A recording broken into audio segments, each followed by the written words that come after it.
Pope Francis announced the biggest changes to the marriage annulment process in centuries this week. What will they mean to the sanctity of the marriage sacrament? Madison, Wisconsin Bishop Robert Morlino will tell us. And later, what will the Middle Eastern migration crisis mean to the stability and makeup of Western Europe?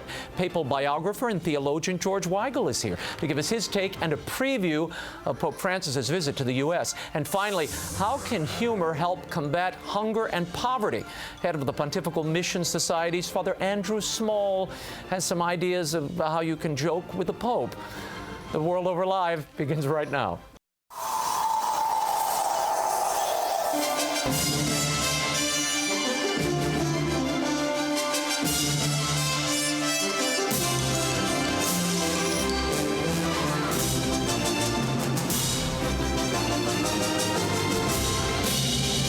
Now, from Washington, D.C., Raymond Arroyo.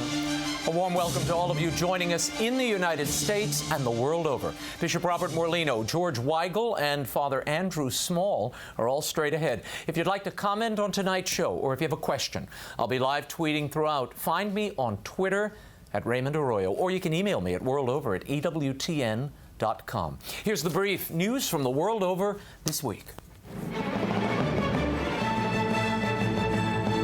In a move that was expected to come after October's forthcoming Synod on the Family, Pope Francis has radically overhauled the Church's annulment process. Announced on Tuesday, the Church's 300-year-old practice of adjudicating the nullity of marriage has been streamlined. In 2 letters, Pope Francis, on his own initiative, has created a new, simplified, fast-track annulment procedure. It empowers local bishops to decide whether or not a marriage is valid. Annulments will no longer require an automatic review of any ruling of nullity, so long as both spouses agree that they want their marriage annulled. Annulments, which currently take more than a year or much longer, must now be finished within 45 days in most cases. That's faster than most civil divorces. Also, among the reform measures, a lack of faith can now be cited as a reason for nullity. In addition, nominal fees needed to obtain an annulment have been eliminated. In the publishing of the new rules, Pope Francis reaffirmed the indissolubility of marriage, but he also added that charity and mercy demand that the Church, as mother, be close to her children who consider themselves separated. The overall goal, he said, is the salvation of souls. The new rules go into effect on December 8th, the beginning of the Year of Mercy. Meanwhile, top Vatican Cardinal Gerhard Müller warned this past week that the bishops of his native Germany are leading the Church to schism over questions involving marriage and human sexuality. Speaking in Regensburg, the prefect of the Congregation for the Doctrine of Faith compared the tendency of church leaders to divide doctrine from pastoral practice to be not unlike the abuses that led to the Protestant split from the Church in 1517. Müller specifically called out his fellow bishops for pushing to allow divorced and remarried Catholics to receive Holy Communion. He also warned that the attempt to redefine marriage is an ongoing challenge the Church faces. Talk of schism has escalated since the head of the German Bishops' Conference and top papal advisor, Cardinal Reinhard Marx, said earlier this year that each episcopal conference is responsible for the pastoral care of their culture. We are not a subsidiary of Rome, he said, and cannot wait for the Vatican Synod to decide. More on marriage, annulments, and the upcoming Synod in our next segment. Europe's migration crisis is turning into a political crisis. As hundreds of thousands of migrants pour into Europe, the President of the European Commission is calling on its member nations to legalize the migration of those fleeing the Middle East and Northern Africa. Jean-Claude Juncker highlighted the crisis during his State of the Union address on Wednesday. He's proposing compulsory minimum quotas for the Commission's member nations. Nigel Farage, a member of the British Parliament and leader of the UKIP party, objected. I have a feeling that the British people will warm to you on a personal level, but to suggest that getting rid of a few EU regulations is going to change our minds, sorry, unless you give Mr. Cameron back control and discretion over our borders, the Brits within the course of the next year will vote to leave. Meanwhile, there's also a bit of disagreement within the church about the migration crisis. A day after Pope Francis made a blanket appeal to the faithful to welcome immigrants, insisting it was a moral duty, Hungarian Bishop Laszlo Kisrigo said the Pope is wrong and greatly misinformed on the situation. The bishop explained that the influx of predominantly Muslim migrants is an invasion, and they're not refugees. He said he instead agrees with the assessment of Hungarian Prime Minister Viktor Orban, who says the inflow of migrants poses a direct threat to Europe's Christian identity. More on all of this later in the show. On Capitol Hill this week, Congress held its first hearing looking into the Planned Parenthood fetal harvesting scandal in the wake of several damning undercover videos. On Wednesday, the House Judiciary Committee examined federal laws that address fetal tissue research, but the hearing quickly turned into a highly partisan debate on abortion. Democratic Congressman Gerald Nadler accused the committee of attempting to smear Planned Parenthood. He compared it to the McCarthy hearings of the 1950s. Arizona Republican Trent Franks tried to stay above the fray. In spite of all the political noise, protecting these little babies and their mothers is not a Republican issue, and it is not a Democrat issue. It is a basic test of our humanity and who we are as a human family. Also at stake, numerous House Republicans are looking to end the federal funding of Planned Parenthood.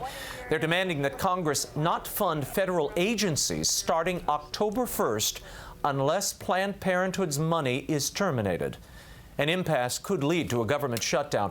Planned Parenthood receives more than $500 million each year of federal and state government money, more than 1/3 of its $1.3 billion annual budget. And the Kentucky County Clerk jailed for refusing to issue marriage licenses to gay couples due to religious objections was released from jail this week. She was greeted by hundreds of supporters as she emerged from incarceration.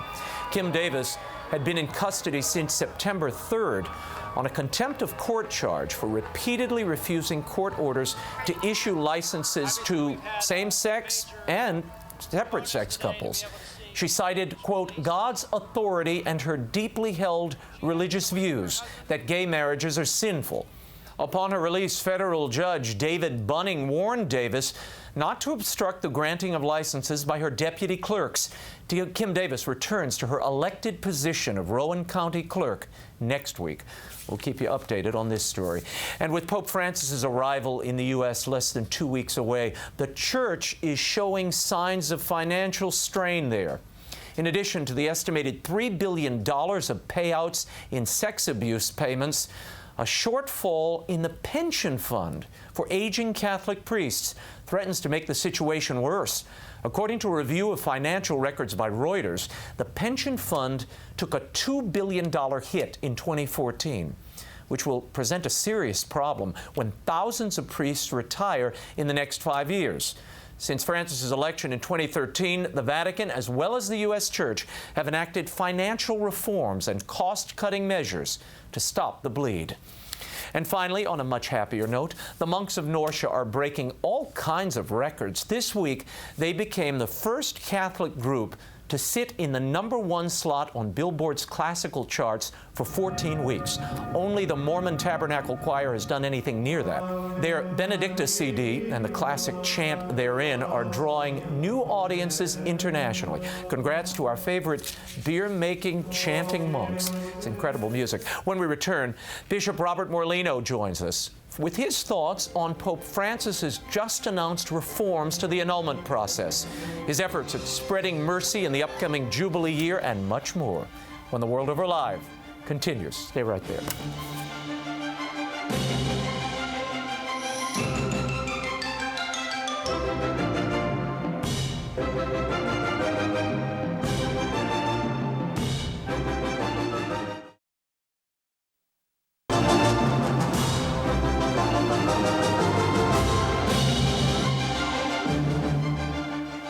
With this fundamental law, Francis has now launched the true start of his reform. He's putting the poor at the center, that is, the divorced and remarried who have been held at arm's length, and asking for the bishops to have a true change of heart. Even within the Church, there are those who would obscure the truth of the indissolubility of marriage in the name of mercy, who would condone the violation of the conjugal union by means of contraception in the name of pastoral understanding, and who, in the name of tolerance, would remain silent about the attack on the very integrity of marriage as the union of one man and one woman. Welcome back to The World Over. That was Cardinal Raymond Burke speaking at Franciscan University in Steubenville about the upcoming Synod on the Family. Before him was Monsignor Pio Vito Pinto, the head of the Roman Rota, at the Vatican press conference announcing Pope Francis's changes to this annulment process. Do the new rules affect the indissolubility of marriage? And how will the streamlined procedures be applied at the diocesan level? Here to weigh in on all of it, we are joined by Bishop Robert Morlino via satellite from Madison, Wisconsin. Bishop Morlino, thanks for being here.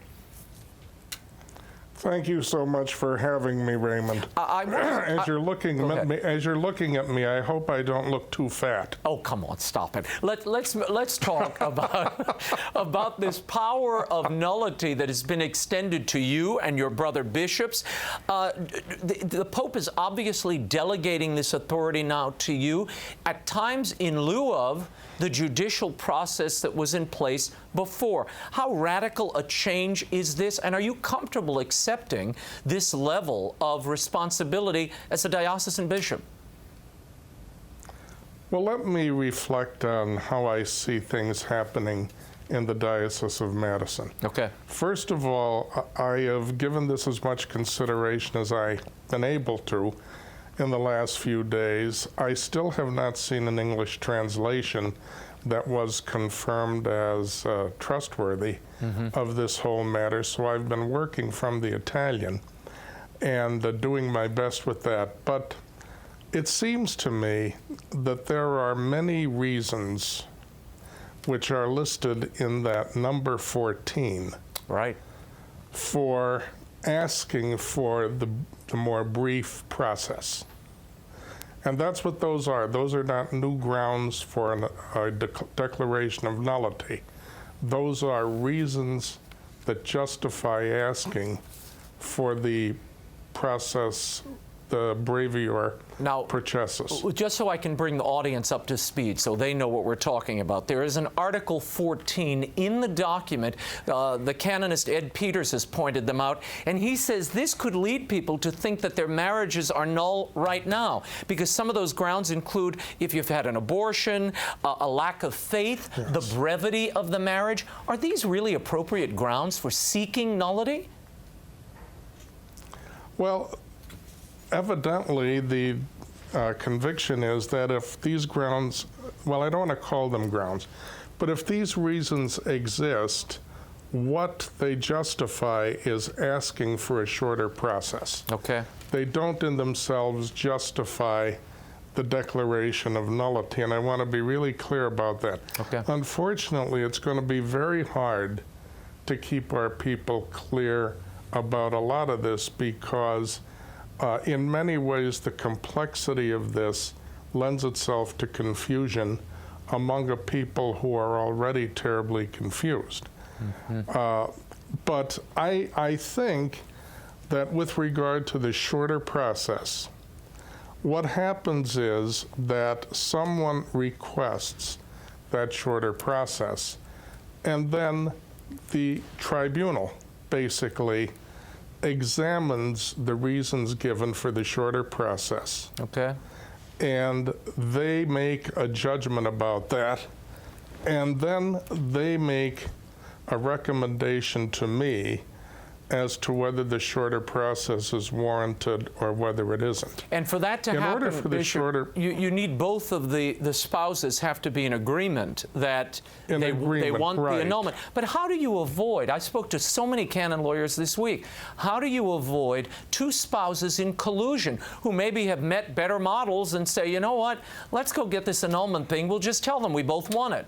Then now they get their fast track. They got 45 days. The clock is ticking on you and the diocese. How do you meet that kind of requirement? In 45 days, you can't get a civil divorce in 45 days.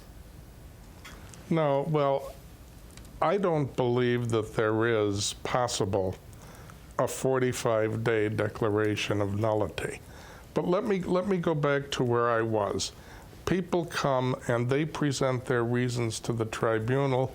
The tribunal makes a recommendation to me about whether I should follow the shorter process or not. And they also give me a breakdown of what some of the possible grounds involved are. Now, on the basis of that, then, I have to be morally certain beyond a reasonable doubt, that this marriage is going to prove that a declaration of nullity should be issued. I'm going to have moral certitude of that. If issues about the degree of consent, the full awareness of the meaning of consent, if all of those things come up, those things are very complex to investigate, and you need a number of witnesses. Right. And now it says that in certain cases, one witness would be sufficient, but only if the testimony of that witness was so obvious that no one under any circumstances could doubt it. And that usually does not happen. Right. So I would see something like that coming to me, and I would think that I would have further questions beyond what could be accomplished in the shorter process. Therefore, I would turn the case over to the judicial vicar for the ordinary process to ensue. Because you're not a canon lawyer. So, I mean, it does put the bishop who isn't a canon lawyer in a tough spot. Yes. And I don't envision myself having so many almost completely obvious cases coming forward. And the reticence of people to tell the whole truth, of course, is going to be operative as it's always been, and we're going to need certain assertions to be validated. Bishop, so I need to jump in before we run out of time. I've got to ask you this. What do you make of this second hearing being dispensed with? Currently, your tribunal would investigate a situation, a marriage, and they would say, you know what? This marriage was null from the beginning. They issue the certificate of nullity. Now that goes to an automatic review. That second hearing, that automatic review, is now done away with. A good move, or is this going to open up the annulment process to more abuse? Well, again, the fact that something can be abused doesn't necessarily count against it. The annulment processes in the United States honestly have been abused for many years. Right. So this wouldn't be anything new. But if everything is done right in the first instance, for example, in the Diocese of Madison, I have such confidence in my tribunal that I'm not worried that injustice will happen without a second review. I'm not worried about that at all. But you have time now to interview witnesses and consider all the evidence. That timetable is going to be abbreviated, particularly if people start rushing the diocese with all these requests for fast-pass annulments. Well, most of those probably will not be able to be accepted. And I'm sorry that the mass media, once again, remember that 45-day business, the number 45 never occurs in the motu proprio. So where did it come from? This is something that others, I don't know exactly to say, but it looks as though someone looked at canon law, looked, you have 30 days to do this, you have 15 days to do that. They didn't search any further. They said, well, this must be a 45-day process. But it never says that in the motu proprio, because that's not going to be able to happen. I want to play some. And as has been said, you know, anything that involves the intense involvement of the bishop is not going to be able to be done with incredible speed. And Pope Francis said the reason he wants the bishop involved is precisely to ensure the indissolubility of marriage and the upholding of that teaching. And again, I'm very comfortable with being given that responsibility. But if I have that responsibility and I have to arrive at certainty beyond a reasonable doubt, that just is not a quickie. Yeah. There are a lot of canon lawyers I've spoken to this week across the spectrum, laymen and priests, who say, on the one hand, the Pope is saying, we support the indissolubility of marriage, but on the other hand, we can give you an annulment within a 45-day period. This sounds like it is dissoluble. No-fault Catholic divorce is what it sounds like to not only these canonists, but the public at large. Well, I think that's a hasty conclusion of certain in the mass media, and perhaps even certain canon lawyers. I don't know. But I do know that the motu proprio never mentions 45 days, and I do know that 45, I've been told here by my tribunal that 120 days would be the absolute minimum, if that, given a realistic look at all of the circumstances surrounding consent that need to be examined. Bishop, I need to play something for you. This is Cardinal Raymond Burke. He was speaking at Steubenville about the upcoming synod on the family and what he's been seeing in recent days. Listen to this. One must ask the question whether sentimentalism or a false compassion has inspired the suggestions to modify radically the process for the declaration of nullity of marriage. Do you see intent there in the minds of some wishing to be merciful, but in the doing maybe unraveling the Church's teaching on marriage? That could happen, and as I said, that's the sort of thing that's been happening for 50 years in the United States and the tribunals. Right. In the name of mercy, in the name of a kind of accommodation to people who can become very pushy and very insistent, the truth has been the casualty. And if that kind of an abuse were to be prevalent as these new stipulations go into effect, as these new regulations go into effect, that would simply be a continuation of what's been the case for 50 years. Wow. But does I don't loosening want up, that. yeah, does and we're not loosening going to. Doesn't loosening up the process open itself to more abuse, not less? It could. It depends on the people. But original sin is alive and well. And again, as the bishop implements this, he's got to be very aware of that. That we can't forget original sin in all of this. We cannot forget the possibility of collusion. At the same time, it is a year of mercy. And at the same time, there are people, there aren't that many cases like this, but there are cases where it would really be good for people's salvation for us to do something more quickly. 45 days, I highly doubt. Okay.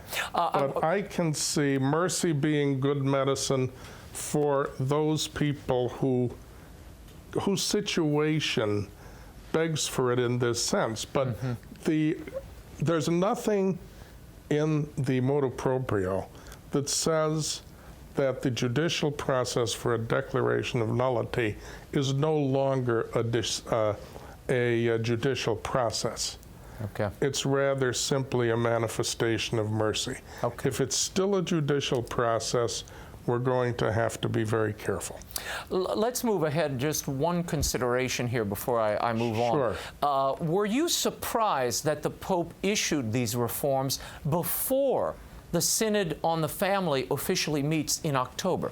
The thinking in the minds of so many, I think, was that the Pope would issue this following the Synod. Did he in any way change what the Synod on the Family will be discussing, and what are you hearing from bishops? Are they upset by this fast track, if you will? Well, to be honest, in a few short days, I haven't had that much reflection offered to me back from other bishops. But I personally was surprised, but as I've said many times, at my Episcopal ordination, I twice promised respect and obedience to the successor of Peter. And I will hang in there with that, period. Okay. Also issued as part of this Year of Mercy, the Pope announced last week that he was going to make some accommodations in what priests could and couldn't do. They could lift the excommunication that an abortion would incur. In the United States, this was widely the practice. Bishops had already delegated their priests to have this power. The Society of St. Pius X, which is a breakaway traditional group, they were given, under the Year of Mercy by Pope Francis, faculties to have licit and valid confessions. Now, just days before this, you had issued a letter in your diocese urging your people to stay away from the Society of St. Pius X because they lacked faculties. Your thoughts on this, and does this in any way change your warning to your people and to people around the country? Well, let me say something, Raymond, in the name of transparency. In the preparation of that letter, which I prepared because of concrete situations in the diocese. Right. I mean, it was not my intention to address the national church, but I know these things can happen. But I was addressing concrete situations. I had asked for several drafts. And as I was going through the drafts and making them my own, I asked that that sentence that said basically, from my point of view, I'd have nothing to do with them. I asked that that sentence be deleted, to tell you the truth. And it didn't get deleted. So at this point, I want to take the opportunity of being on with you to apologize for that sentence. I never meant to say that. And as a matter of fact, I was asked to reissue the document for publication somewhere, and I told them I would only reissue it if I could modify it, and I modified it by removing that language.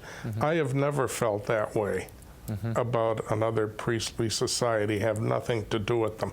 I don't even speak that way. But I take the responsibility for that, but I also apologize for it.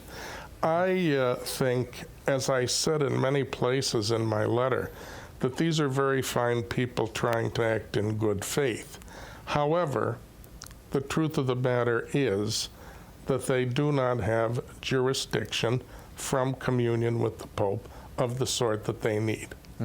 Well, evidently they have some equivalent of that for the Year of Mercy, and I'm happy about that. Yeah, at least where confessions are concerned. I mean, there's still some question whether that licit faculty would extend to Mass and other sacraments. It seems to be just restricted to confession. Yes, it does.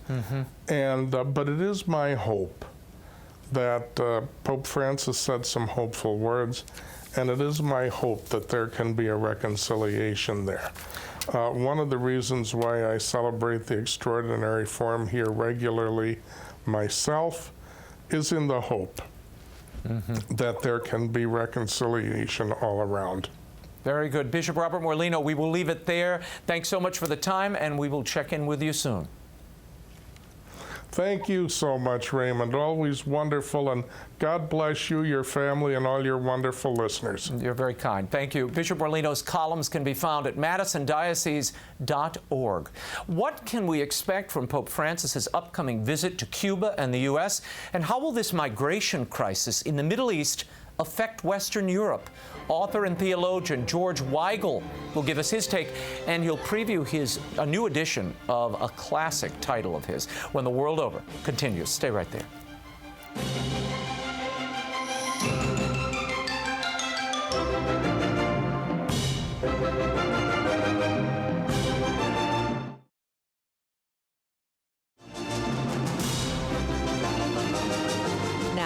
once again, Raymond Arroyo.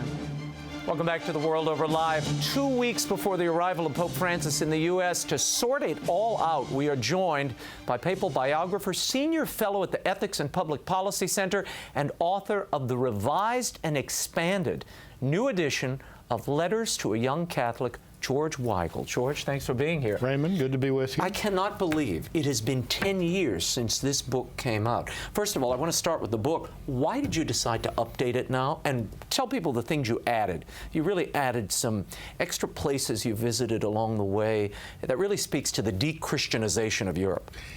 This book is catechesis by travelogue. I try to explain the main themes of the faith through visits to distinctively Catholic places around the world.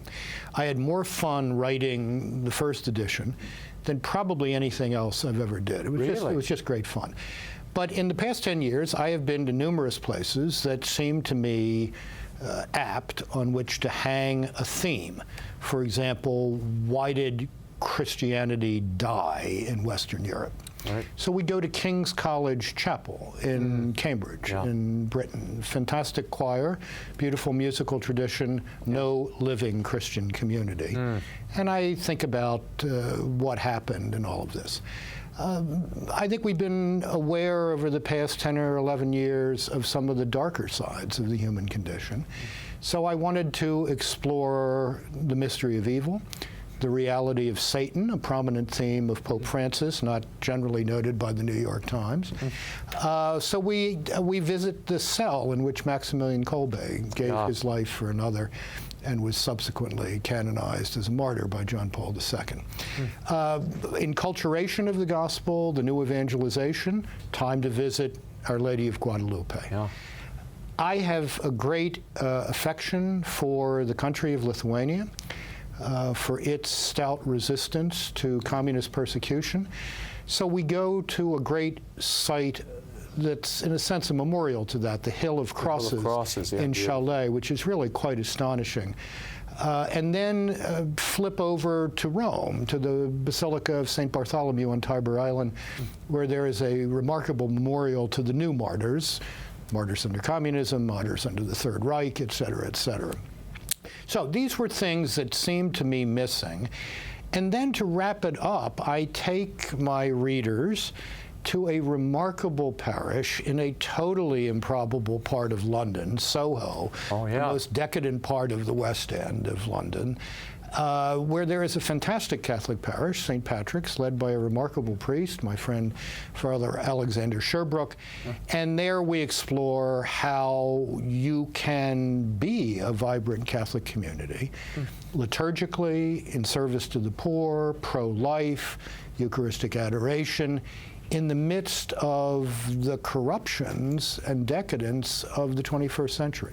To what do you assign the diminishing of Christianity that we've seen throughout Western Europe? I mean, clearly there's a collapse of belief, but with this migrant crisis now spreading, do you see, as some are suggesting, and I'll play a bite for you later, that this is an invasion, if you will, of people who do not share the cultural heritage or Christian foundation of the rest of that continent? Well, there is clearly going on here what the late, great Samuel Huntington called 25 years ago, the clash of civilizations.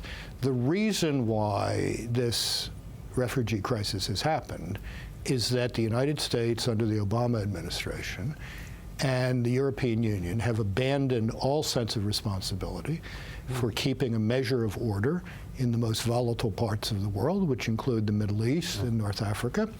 And that's where these refugees are coming from. Why has the faith collapsed in Western Europe? I don't think it's terribly complicated at one level. It's because people have ceased to believe.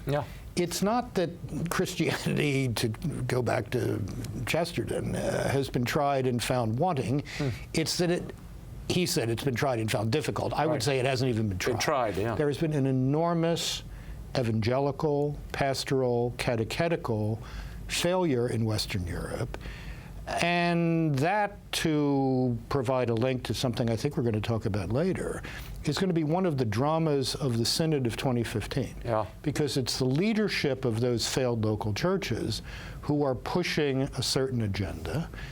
And they are going to be challenged by the livelier churches in the world, including the bishop delegates from the United States, but certainly the bishop delegates from Africa. What's going on here? You guys don't seem to be doing so well. Why do you want us to imitate the pattern of Western Europe? Yeah. I want to play a bite for you. This is Jean-Claude Juncker. He is the president of the European Commission. He said this addressing the European Parliament this week. Listen. Migration has to be legalized. It's not sufficient to protest against illegal immigration. We have to organize legal ways to Europe. Can there be, at this point, George Weigel, can there be a legal way for this entire continent, for the entire EU? I don't see how it happens, given the divisiveness within the EU. But what I would say to Mr. Juncker, Raymond, is the only medium and long-term solution to this problem is at the supply end. It's not at the demand end. Until the West understands that what happens in the Middle East doesn't stay in the Middle East if you don't pay attention to the Middle East. The same applies to North Africa. Then order will not be maintained. People will become desperate, and I feel, as I'm sure you do, terribly sorry for these people trying to live under horrendous circumstances in Syria. But we have to come to grips with our responsibility for that. This is what happens when America takes a holiday from history, which Europe has been taking for many decades. Now, I want to show this to you. This is a full-screen graphic. Pope Francis last week called for all the local churches to open their doors and to accommodate a family of these refugees. There has been some pushback. Hungarian Bishop Laszlo Kisrigo had this to say. He said the Pope is wrong. They are not refugees. This is an invasion. They come here with cries of Allahu Akbar. They want to take over. Is there some legitimacy to what the bishop here is saying? I don't know the particular circumstances of these refugees in Hungary that led him to make that rather dramatic content. There certainly have been expressions of Islamist enthusiasms among some of these refugees. Europe is in a very weak position to defend its own cultural integrity when it has largely abandoned that in the post-World War II period. Does this make you think of Pope Benedict and your book, Cube and the Cathedral? I mean, Benedict's analysis of this decades ago. It's one of the reasons he opposed Turkey entering the EU, if I'm remembering correctly, right? That's right. I mean, my slightly more vulgar, far more vulgar than Pope Benedict way of saying this is, look, when Turkey changes the name back to Constantinople, we'll talk about EU. Well, we can talk about this, because then you will have people within a common civilizational orbit, which is a prerequisite for any form of serious political community. What Europe is confronting, and what we confront more and more in the United States, is you cannot have democratic politics, small d, without some common cultural, which essentially means moral, reference points that are in play. You can't just do this on procedures, elections, legislatures, whatever. It doesn't work. I've been talking to a number of people in these countries, in these European countries, struggling with processing these people. What they're telling me is back in Syria, back in Libya, they're going to the few churches that remain standing, and you have conversion lines, people trying to get baptismal certificates, because that becomes the fast pass to refugee status. This is a problem. James Clapper said this week he could see ISIS using this refugee crisis to import their fighters into the heart of Europe. Well, Raymond, let me just go back to the point I made a minute ago. As the Russian dissident, former world chess champion Garry Kasparov said in the Washington Post this morning in a brilliant op-ed piece, this is what happens when America decides that doing nothing is the right thing to do. We don't have to re-adjudicate all of the questions of 10, 12 years ago to understand that when the United States, with Europe following it, because it isn't going to lead on its own, when the United States decides to take a holiday from history, at this moment in history, seriously bad things happen in the world. Let's fast forward to Pope Francis's visit here. Immigration will surely be a big part of the message. We can judge that just looking at the events planned. Sure.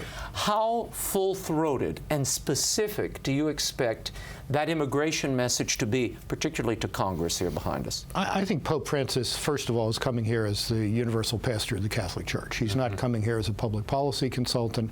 He's certainly not coming here as the chaplain to a group of Democrats in the House of Representatives who seem to want to recruit him into that role. He's coming here to meet the Catholic Church in the United States, to encourage us, and I think he knows that this is a church of immigrants over the past 200 and some years. I think he is wise enough and prudent enough not to let himself get whipsawed into a partisan position on a hotly debated issue in our public life. But I hope he will also, Raymond, call us to a more serious, less, if I may say, hysterical national conversation about not only the question of immigration, but many other questions on the public agenda. Because frankly, our politics is looking more and more like that ill-named thing, reality television. Reality television is unreality television. Exactly. And American politics are looking seriously unreal now. This is very worrisome. I spent July in Krakow, as you know I do every year, teaching there, and trying to explain to Poles who still look to the United States as the lodestar of the Western world, much less Ukrainians who wonder if we're ever going to take their plight seriously, that it's the silly season in the United States is not a pleasant task. I mean, I frankly felt embarrassed at numerous points in trying to explain some of the craziness. So if the Pope, in his winsome way, can call us to get a little more serious, a little more morally serious, that is entirely to the good. And if he shakes everybody up in the process, that's to the good too. What about the climate change agenda that is clearly on his bill of fare here? The UN speech is shaping up to be a full push toward the Paris Accord that he's hoping the world will sign on to limit carbon emissions. I think that will be central to the UN speech. I hope that's not all that's there. The UN is deeply involved in what Pope Francis called in the Philippines this past January, ideological colonization in the form of radical population control measures, and I hope he takes that on. What happens in Paris at the climate control summit in December, I think actually is going to have very little to do with what happens in the real world over the next 10 years. I am reasonably confident that China, India, and other growing third world economies, which are very dependent on fossil fuels and have lifted tens of millions of people out of poverty, hundreds of millions of people out of poverty in recent decades, are going to start violating whatever they sign before the ink is dry on the instrument of ratification.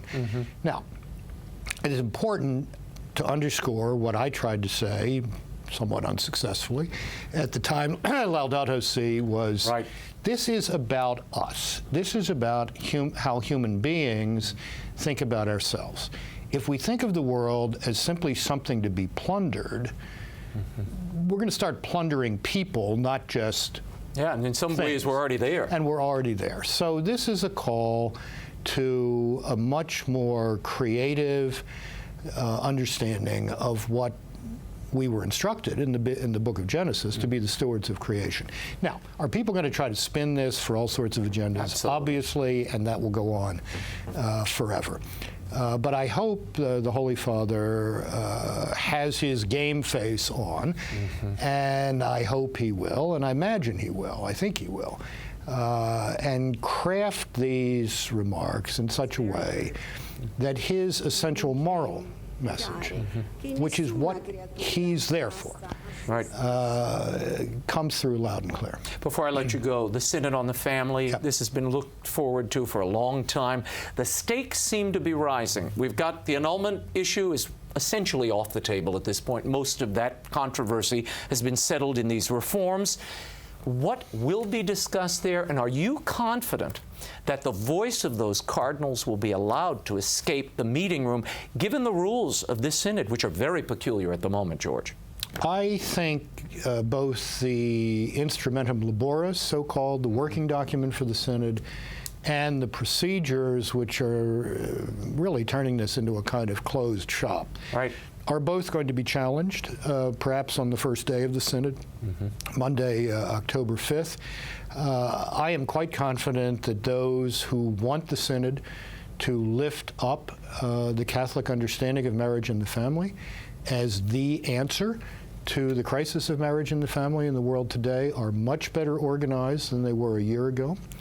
I am quite confident that the bishops of Africa, who have experienced that teaching as liberating, are coming, as one bishop put it to me, loaded for bear. I didn't know there were bear in Africa, but I take the image. They're not going to be treated as stepchildren, as some tried to treat them last year.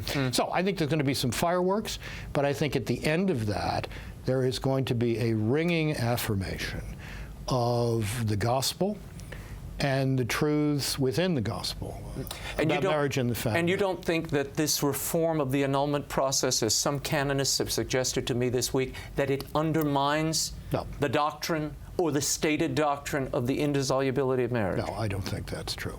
Okay. George Weigel, we will be catching up with you in the days ahead. Thanks you so much. The revised and expanded new edition of George Weigel's spiritual classic, Letters to a Young Catholic, is available now at bookstores everywhere and online. Grab a copy. The new edition really is spectacular. Coming up next, can something as simple as a joke change the world?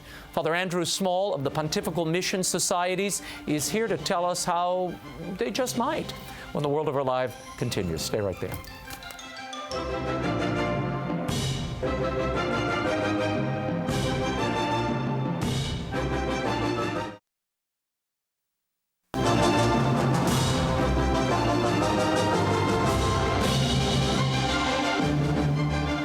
Okay, time to donate a joke. Here we go. The California drought is so bad, people in Napa are asking the Pope to turn the wine into water.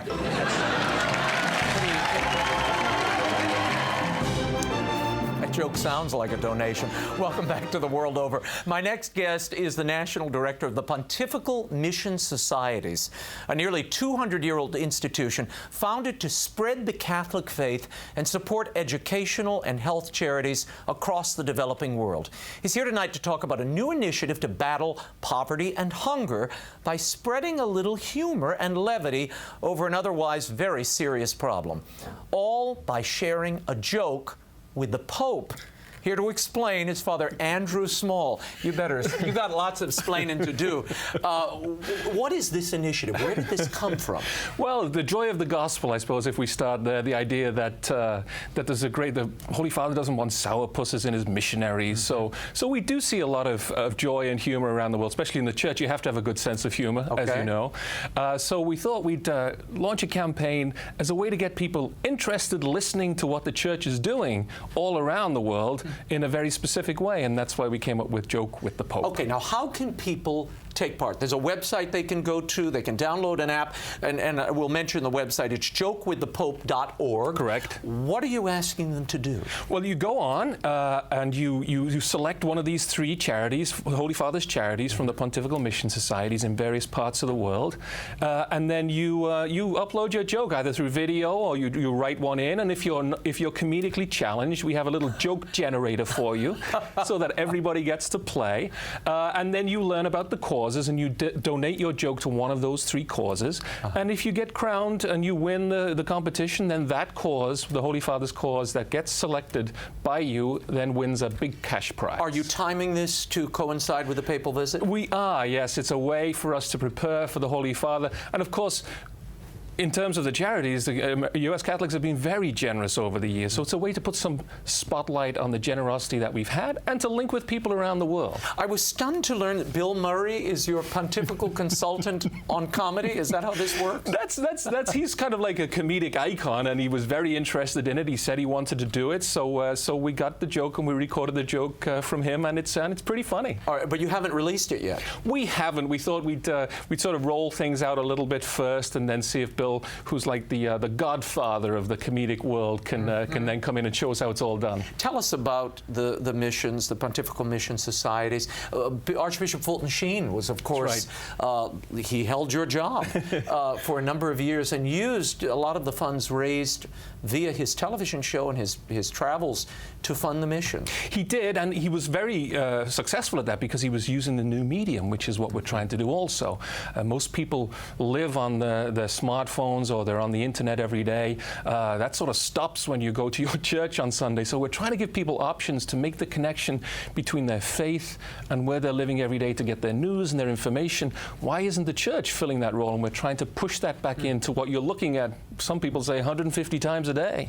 Tell me what the reaction has been to people participating in this Joke with the Pope initiative. Well, it's just, we just launched it yesterday, and of course we're smart enough to be filtering some of the jokes. But I would hope so. It's funny, we haven't had to filter too many, other than if the spelling is mistaken or it's a little off color here and there, but very, very few. We've had hundreds of entries so far. I think with the Holy Father coming, everybody's going to wonder, how do I participate in some way? And this is a way for everybody who's not on the East Coast. They can all contribute a joke, and then you can learn more about the missions, and if it gets round to it, you can help donate and change a life half a world away. And only one person wins? Only one person wins, yes. Okay, and it's what, $10,000 will go to the charity? Will go to that charity that they've selected, yes. Oh, nice. But the missions, you are always looking for support. We are, that's right. 1,150 dioceses around the world, 75,000 seminarians, clinics, hospitals, schools. The church does wonderful things, Raymond, but it can't do it if there's no church. And that's what we take care of. Okay, tell me your favorite joke. Do you have a joke? Are you ready to joke with the Pope? Oh, I don't know. I kind of like the ones where they've been a little inventive, you know, in this selfie culture. Somebody said, Jesus said to the disciples at the Last Supper, now you're going to have to come around this side of the table if you all want to get in the photo. I thought that was a kind of a nice way of looking at it. And then there's obvious ones of the, you know, of the 0 said to the 8, nice belt. Oh, no. Okay. So there's lots of different ones. Some of them are topical. Some of them. So they don't have to include the Pope. I thought the jokes had to work the Pope in. Well, that might be stretching it a little bit if I couldn't come up with 3 exclusively Pope jokes. So we sort of, it's a way for people to just tell their favorite joke, and then what we do on the website is when you do your video, we'll have a little bit of a reel of the Holy Father laughing afterwards, or maybe not laughing. That's all depends on how good your joke is. How good the joke is. Okay. You can find out more about the Pontifical Mission Society's Joke with the Pope campaign and how to submit your joke by visiting jokewiththepope.org. Everything you need to know is right there, and it really is for some very worthy causes. Father Small, thank you so much for being here and for all your good work. That is all the time we have for now. I'm going to post my own joke. I'm going to do that. Until next week, the show continues on Facebook and Twitter. Like me on Facebook, follow me on Twitter. The links are at RaymondArroyo.com. If you'd like me to visit your group, school, or store during my upcoming Will Wilder and the Relic of Perilous Falls book tour this March, email me at Raymond@RaymondArroyo.com. Put Will Wilder in the subject line. Send me your contact info. You can also pre-order the book now at the EWTN catalog, on Amazon, and at many other retailers. Don't miss next week. We'll preview Pope Francis's U.S. visit with an exclusive interview with Cardinal Donald Wuerl of Washington, D.C. Members of Congress will join us, and much more. Until then, we'll be scouting the world over for all that is seen and unseen. On behalf of the staff and crew of EWTN News, thanks for watching. I'm Raymond Arroyo from Washington, D.C. Bye now.